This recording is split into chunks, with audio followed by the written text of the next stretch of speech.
My girlfriend and I have been together for about a year now. We were both 19 at the time, and I was home alone this night. If I remember correctly, it was a Wednesday when she texted me asking me to do her a favor.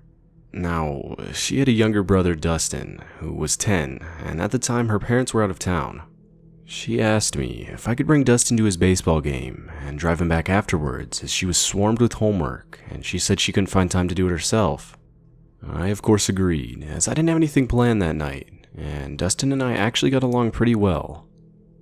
The game started at 7, so I showed up at 6:30 to take Dustin to the field. The whole layout of the place was really weird. You had to park in this parking lot and walk about 5 minutes on this path just to get to the field. We live in a pretty forested area, so the whole place was surrounded in trees.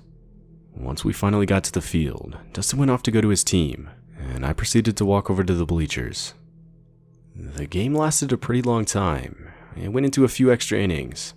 By the time it was finished, it was pitch black outside. Dustin had to talk to his coach about something, so we were the last ones to head to the parking lot. Now that the light to the field was turned off, pretty much all you could see were trees. If I'm being honest, it was a pretty creepy setting, but we started to head back. As we were walking back, a notification popped up on my phone. It was my girlfriend asking where we were. I responded saying the game lasted a while, but we were now heading back to the parking lot. As we kept walking down the path, Dustin stopped me. He pointed in front of us and said, "Dude, do you see that?" I stopped. It was insanely dark, but I squinted. I saw the outline of a figure standing in the distance. As my eyes focused, I noticed the dude walk off the path into the trees, though I pretended not to see it as I didn't want to freak Dustin out. I just told him I didn't see anything. So we kept walking. As we passed the part where the figure was, I could swear I heard rustling in the trees next to us. I didn't say anything, and we just kept walking. About a minute later, we made it to the car. I reached in my pocket to grab my keys, but I felt nothing. My heart dropped, realizing that they had probably fallen out of my pocket when I sat down on the bleachers. I thought about going back for them, when Dustin once again pointed out that he saw some figure on the path. At that point, I realized going back for them wasn't an option. Whoever that figure was really disturbed me. I mean, it was insanely late on a Wednesday night. Who would just sit in the middle of the forest? We both agreed it was best to just walk home, as it was only like a 15-minute walk. I'd just worry about finding my car keys in the morning. So we started walking. It was on a straight stretch of neighborhood roads with a decent amount of streetlights. I looked back, and that's when I saw the figure again. This time, since there was more light, I could tell it was a dude, maybe mid-30s. He was just standing there underneath one of the streetlights, looking up at it. He was playing with something in his hands. I looked closer and realized it was a knife. We were both extremely disturbed at that point, though we kept walking, checking behind us constantly. I noticed the guy seemed to be moving to a new streetlight whenever I turned around. Initially, I thought it was my eyes playing tricks on me, but I started counting them and realized 5 streetlights behind us had quickly turned to 3. I could hear the guy started faintly making groaning sounds. I was absolutely terrified. We picked up the pace a bit and turned a corner. We were now on the last stretch of street before we got to my girlfriend's house. That's when we heard heavy footsteps charging down the path behind us. The guy was literally now running towards us. We immediately broke into a sprint, and once we got to my girlfriend's house, we crouched down behind a bush in the front yard. I spammed her phone with messages to open the front door. About a minute later, I heard the door start to open, and me and Dustin booked it inside. I immediately went to the window facing the street, and we saw the guy. The guy was now in the middle of the street, just circling around. He was still groaning. I could tell he still had that knife in his hand. He started kicking people's trash bins over. We called the police immediately, but of course, he was gone by the time they arrived. And as far as I know, they never found him. I had to have my girlfriend bring me home, and on the way I told her everything. Later that week, her parents would thank me for keeping their son safe, and didn't hold any ill will against me for this situation. I also went back to the field a few days later, this time with a few of my friends, and sure enough, there my keys were lying on the ground next to the bleachers.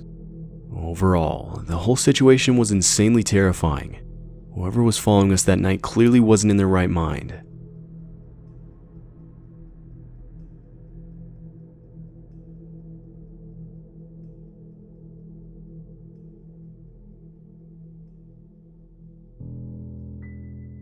This was back when I played basketball in middle school. I was in 8th grade, and we had a lot of games that season, so it wasn't uncommon to have 3 or 4 games fit into a single week. It was a Monday, and we had a home game against one of our rival schools at 8 that night.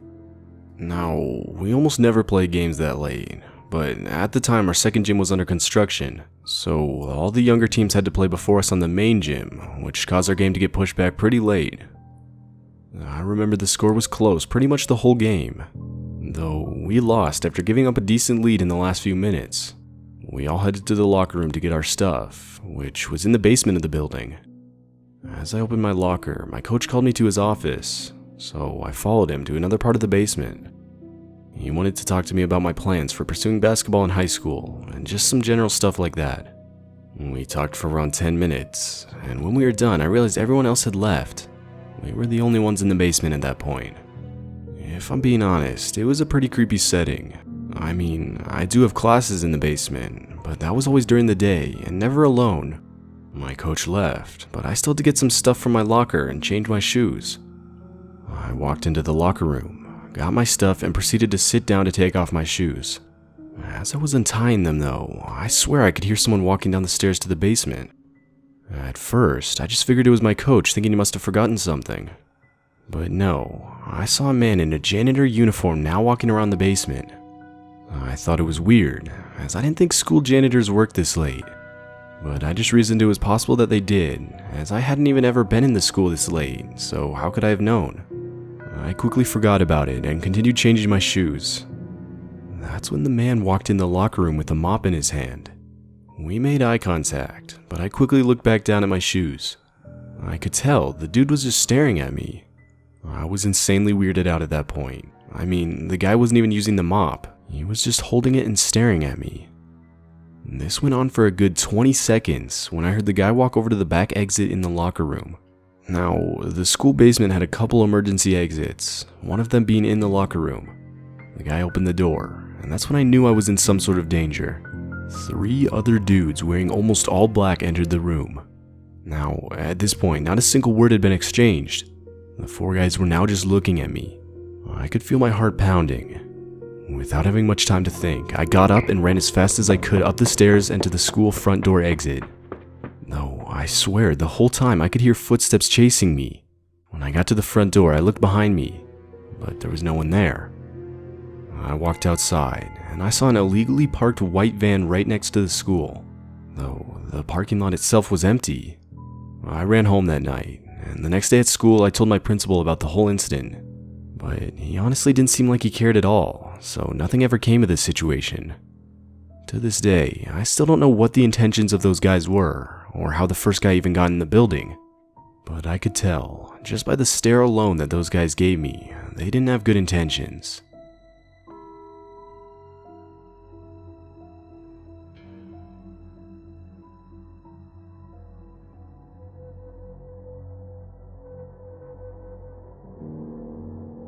I live in a small town. It was a Friday night, and every Friday, me and my younger brother would go to a nearby elementary school's soccer field to play soccer with some of our friends. My brother was 10, and I was 12. Our parents weren't that strict, and for whatever reason, the school would leave their field lights on at night, so we would always play at night. I remember it was around 8 at night when me and my younger brother made the half-mile walk to the field. The route we took was pretty remote. Anyway, we showed up, met our friends, and messed around for about an hour. That's when I noticed a car show up and pull up into the school parking lot. I thought it was weird, but didn't mention it to anyone. We continued with our game, though the whole time I would constantly glance back at the car. It was just sitting there with its headlights on. That's when I noticed a man get out and walk up to some bleachers near the field. He sat down and was now just watching all of us. My friends, who were now aware of the guy, pointed him out, saying how weird it was. We tried to keep playing, but honestly we couldn't, knowing some stranger was watching us. We all agreed to cut the game short and just walk home, as most of us felt pretty uncomfortable. So we did. Me and my brother headed off back towards home. We were walking for a while, and I quickly glanced behind us. I noticed the guy stood up. No, we just continued our walk. Up ahead of us was an unlit dirt road that continued for a good part of the trip. I looked behind us again, and that's when I saw the dude now walking in our direction. I panicked, but quickly figured he could have been just walking back to his car, as it was in the same direction. But that hope was quickly shot down as I noticed the guy walk right past his car. At that point, I was almost certain he was following us. I noticed my brother knew something was wrong looking at my expression. Now, the dirt road we were on went through a forest. It had a curve at the start of it. Once we got to the curve, I looked back and noticed that for this little section of the path, we were out of the guy's sight. Thinking fast, I pulled my brother into the woods and we ducked down behind some bushes. A few seconds passed until we could see the man's shadow coming down the road. He walked past us, but then realizing we were no longer in front of him, he turned back around. I was now 100% certain this guy was following us. My heart was racing, but I tried to keep as quiet as possible. After a few minutes of searching, the man didn't find us, and finally gave up, continuing forward on the path. We stayed in the forest for a while before getting the courage to come out. We walked the rest of the way home with no problems. Though, the next time I saw my friends at school, I told them what happened. And to my horror, almost every one of them said they had a similar experience on their way home. We all agreed it was best just to keep it between us and not tell our parents. Thinking back to that situation still gives me chills to this day. I don't like to think what that guy's intentions were that night.